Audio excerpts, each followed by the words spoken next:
Episode अम्मू के flashback के साथ शुरू होता है। अपने बचपन में माँ के साथ दिखाई देती है। मम्मा वो देखो काला पंछी, वो कितना प्यारा है, उसकी आंखें चमकीली है। अम्मू वो तुम्हें कभी पसंद नहीं करेगा, उसकी तरफ मत देखो। एक काले पंछी, तुम गंदे हो, अम्मू के ऊपर अपना पंख मत छोड़ो, भागो यहाँ से गंदे पंछी, जाओ जाओ यहाँ से, अम्मू के पास से जाओ। सुनो बेटा, तुम उसे छोड़ो।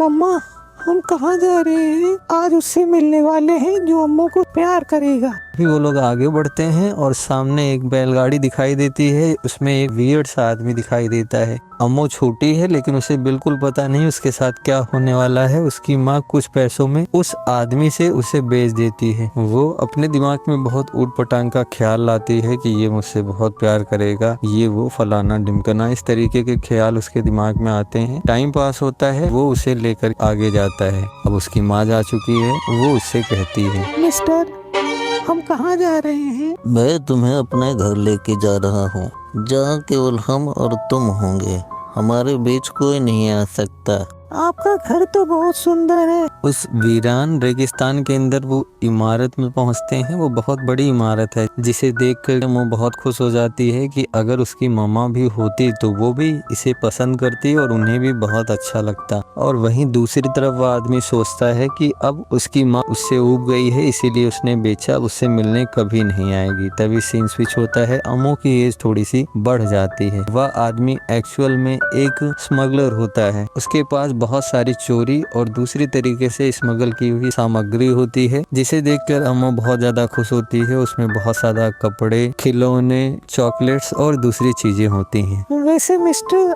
आपको ये सारी चीजें कहाँ से मिलती है? मेरे पास हमेशा जरूरत से ज्यादा चीजें होती है। लेकिन बाकी लोग मुझसे नफरत करते हैं, पता नहीं क्यों वो मेरे साथ ऐसा करते हैं। आखिर मैं क्या करूं? उन्हें मैं बड़ा अजीब दिखाई देता हूं क्योंकि मैं एक गिवर हूं। ओह, ये फिर शुरू हो गए। अम्मा याद है तुम्हें? मैंने तुमसे बताया था कि ये कमरा एक रस्म निभाने के लिए बनाया गया है, तो हमें वो रस्म निभा लेनी चाहिए। अम्मू को वो रस्म बिल्कुल पसंद नहीं है। अम्मू को उसमें दर्द होता है और अम्मू का दिल भी धड़कता है। अम्मू ये किताब देखो, इसको तुमने पढ़ा है ना? इसमें बताया गया है कि एक राजकुमारी एक राजकुमार से प्यार करती है, वो उसके लिए सब कुछ करती है, तो इसी को कहते हैं प्यार।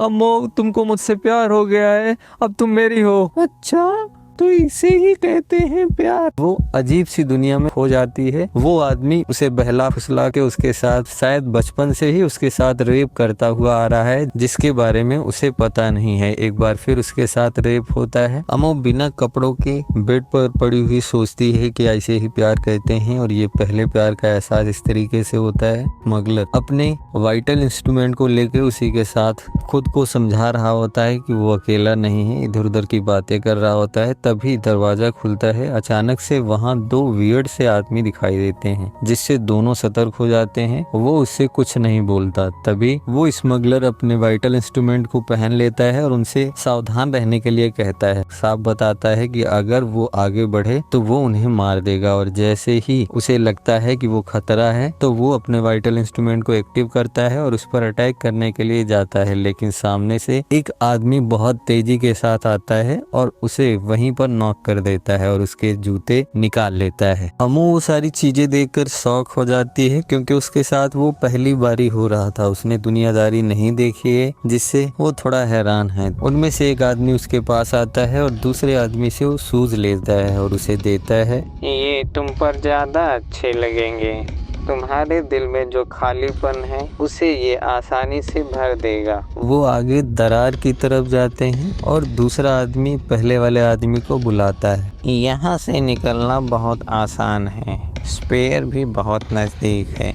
और देखते ही देखते वो अपने स्पेशल वाइटल इंस्ट्रूमेंट का इस्तेमाल करते हैं, जिससे बहुत बड़े पंख दिखाई देते हैं, जिसे देखकर क्या तुम एक फरिश्ते हो? वो उड़ जाते हैं। अम्मू पीछे उन्हें देखने के लिए जाती है, लेकिन वो आसमान में उड़ते हुए स्पेयर पर निकल जाते हैं। वहाँ वो आदमी होश में आ जाता है और अम्मू के पास वो जूते देख कर के बहुत ही परेशान होता है और वो उससे वापस लेने की बात करता है, उससे मांगता है। लेकिन अम्मू उसे देने के लिए तैयार नहीं होती, क्योंकि उसे अब उस जूते के साथ में कुछ अजीब फील हो रहा है, उसके अंदर चेंजेस आ रहे हैं, जिससे वो गुस्सा हो जाता है और उसे समझाने के लिए उसे बहुत बुरी तरीके से लातों से मारता है। लात खाते हुए वो अलग अलग चीजों के बारे में सोच रही है और अपने इमोशन को कंट्रोल करने की कोशिश करती है, जिससे वो अब जबरदस्ती उससे जूता लेने की कोशिश करता है, लेकिन वो रेसिस्ट करती है कि नहीं, मैं नहीं दे सकती हूँ। इस कारण से उन दोनों के बीच में बहुत ज्यादा हाथापाई शुरू हो जाती है, जिसमें अमो खुद को कंट्रोल नहीं कर पाती और एक झटका देती है। वह आदमी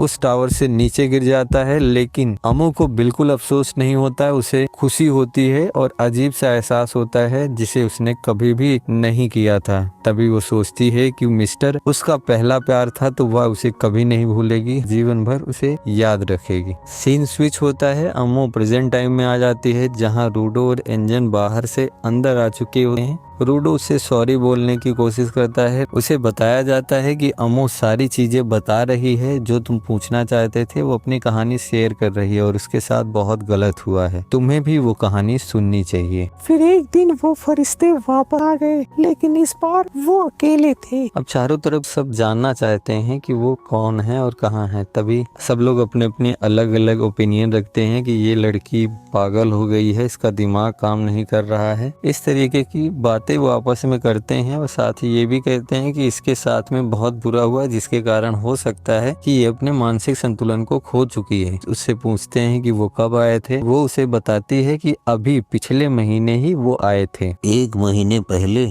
लगभग उसी दौरान जब तुम रूडो नीचे जमीन पर आए थे। इसका मतलब ये है कि वो तुम्हारे पीछे हैं। रूडो आगे जाता है और वो एक पेंटिंग ड्रॉ कर रही होती है। उस पेंटिंग को देखता है, उसे रेप्टो का कातिल याद आ जाता है और उसे समझ में आ जाता है सारी कहानियाँ। ये तो वही कमीना है जिसने रेप्टो को मारा।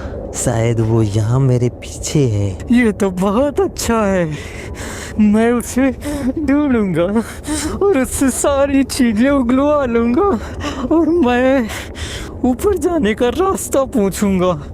उससे ये भी पूछूंगा कि रेप्टो को क्यों मारा। फिर उन्हें मैं रेप्टो की कब्र पर ले जाऊंगा और उससे माफी मंगवाऊंगा। तुम भी वैसे ही हो।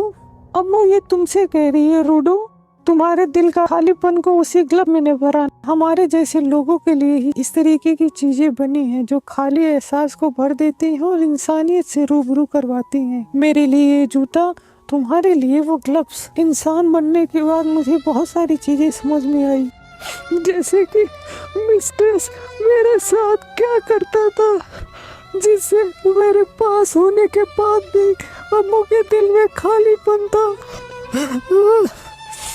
अम्मू को किसी का साथ चाहिए था, किसी का प्यार चाहिए था। अम्मू उस प्यार को पाने के लिए डरती थी, इसीलिए वो बाहर नहीं गई, यहाँ लोगों के आने का इंतजार करती थी।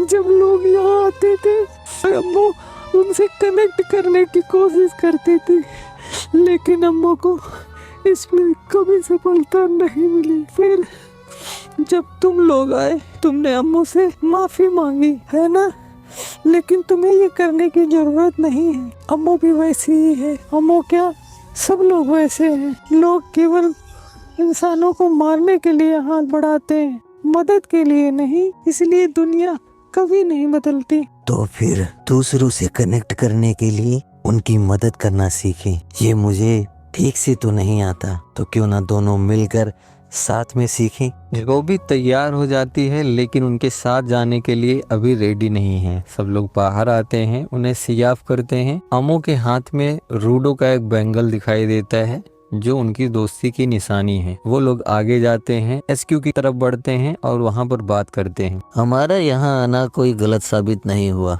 लेकिन हमें पूरी जानकारी नहीं मिली। इससे बात तो ये साफ हो चुकी है, स्पेयर पर अब भी जाया जा सकता है और वो फरिश्ते हैं जो स्पेयर और ग्राउंड पर आते जाते रहते हैं। तो क्या इसका मतलब ये है कि रेडर्स ने जो सीरीज वाली बात की थी वो सच है और उसके जूते उसी सीरीज का हिस्सा हैं? तुम सही कह रही हो फरिश्ता। मैं इतना ज्यादा गुस्से में था कि मैंने अम्मू को बुरी तरीके से मारा और उन फरिश्तों के बारे में सुनकर मैं अपना आपा फिर से खो रहा था, लेकिन अम्मू की बातें सुनकर मुझ में कंट्रोल आया।